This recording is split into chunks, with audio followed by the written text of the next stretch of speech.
So again, we're dealing with Kyle. He's so tricky. He's beating all of our stuff, okay? So this time, he's not gonna underhook the leg, he's not gonna underhook the arm. What he's gonna do is he's gonna control my posting hand.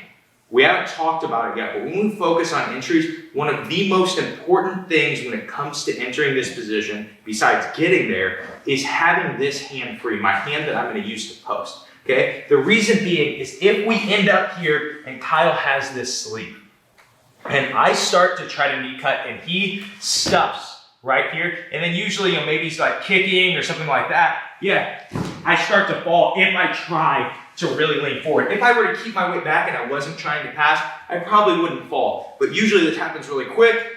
I'm right here and I think like, oh man, I could still knee cut even though Josh told me not to if he has control of this sleeve. And so as I start to go, he goes right there and he goes right up. And then Kyle would come right up into the knee weave if you guys haven't seen that BJJ Fanatics DVD. We just name dropped that one. But I would be in a ton of trouble there. We don't want that. I don't want to be in a knee weave. I don't want to fall on my shoulder. One time I fell on my shoulder, it's a true story. And I was like, oh my gosh, my shoulder really hurts. And I could hear Kyle, he was actually talking to me. And it didn't sound like it was really far away.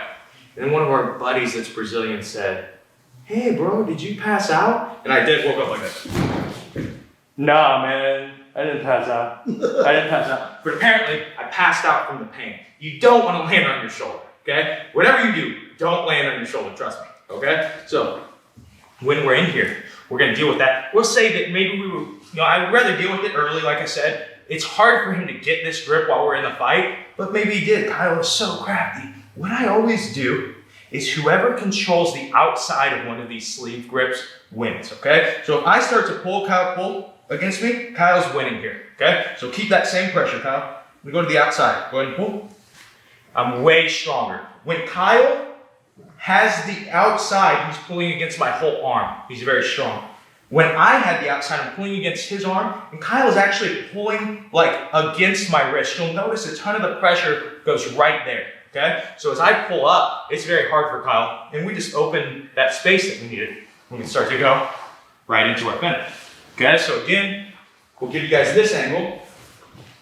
We're right here, and Kyle is just trying to get into the knee weave, right? He's just trying to sell DVDs, man. So when I get in, he gets that sleeve control, and I'm like trying to fight it, I go underneath. If I go over the top, it actually is even worse for me. If he dunks here, I would probably fall over. So I want to go underneath and get his sleeve, okay? Once I have his sleeve, again, I like take the pressure off for a second, and that's where the point of my knee goes. We go right in to our finish.